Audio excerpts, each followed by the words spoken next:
expand our idea of what yoga is. The modern definition is that it's simply an exercise regimen. It can be that, but it's so much more. Whether or not you can get your leg behind your head or even touch your toes does not determine the effectiveness of yoga as a wellness modality for you. I'm going to keep coming back to those terms because it's very important. My definition for the lay person is that yoga is an energy management system. And it may incorporate the exercises, the postures, what we call asana, but it will and should also incorporate simple breathing practices, again, mindfulness practices, awareness practices.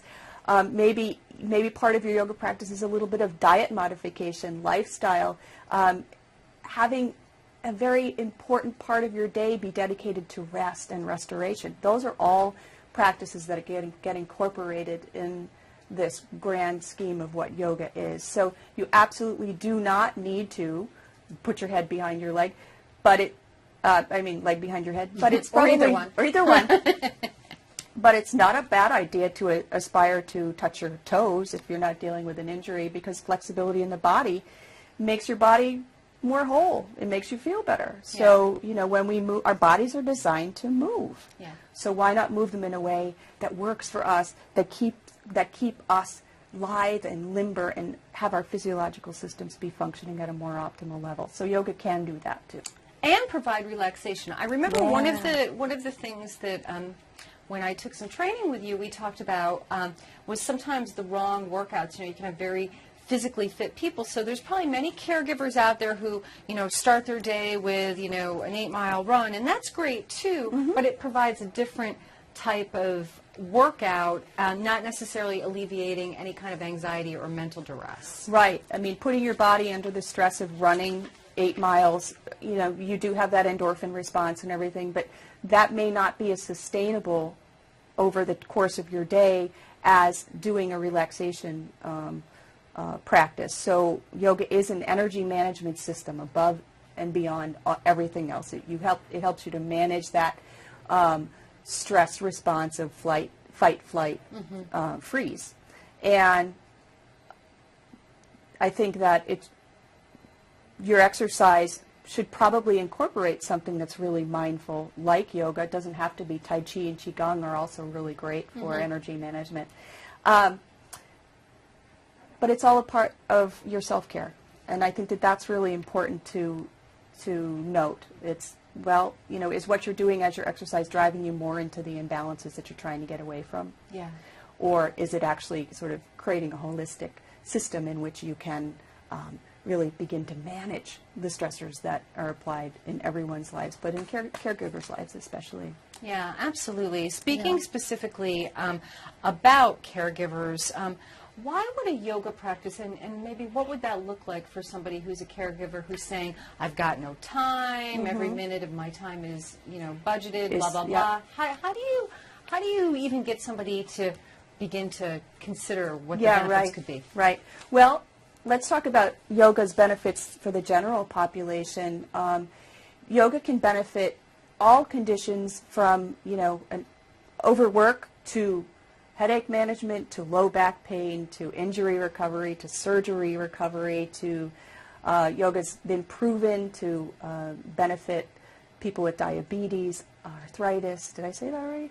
No, you didn't, but even that's great. Insomnia, which is huge, sleeping disorders, mental disorders like obsessive compulsive, ADD, ADHD, depression, big one, anxiety, really big in this population. But all of these conditions have been proven to be benefited by a steady yoga practice. And I feel like I should also mention that because for caregivers that time is very, very limited, again, I want to stress that even 15 minutes a day will make a big, big difference in your lives. And I feel like caregivers are more prone towards anxiety and depression because they didn't ask for this role. They may have known it was coming, but all of a sudden this wave comes and their lives are taken over by their need to give care to other people. And many times that's at the risk of letting their own self-care go. So I think there's that metaphor of, put your oxygen mask on before you put it on for others, because you won't be able to help others.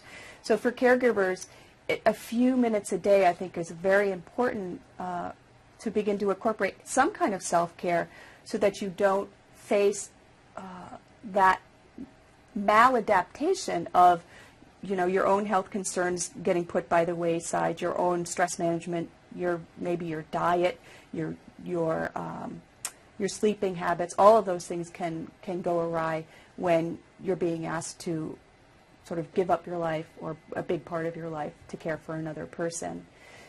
The average age for a caregiver is between 45 and 90. Mm-hmm. So, we're all aging, and with that age comes our own host of health concerns, and they get exacerbated when we're stressed. Yeah. That whole stress response physiologically in the body wreaks havoc with every system in our body.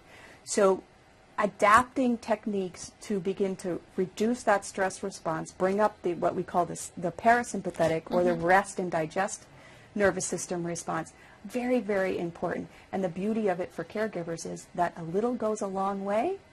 It's cheap. And once you learn the technique, you can do it at any time during the day or night. And so in that way, I think it's probably a good idea for caregivers to seek out a little bit of help in terms of learning what yoga can do for them. Yeah. Even just a few mindful breaths a day. I call this, when I tell my students this, mindful moments throughout the day where you're just taking that step, you're tuning into what's happening in your body right now. No one is going to suffer because you took a minute to take a deep breath. Right.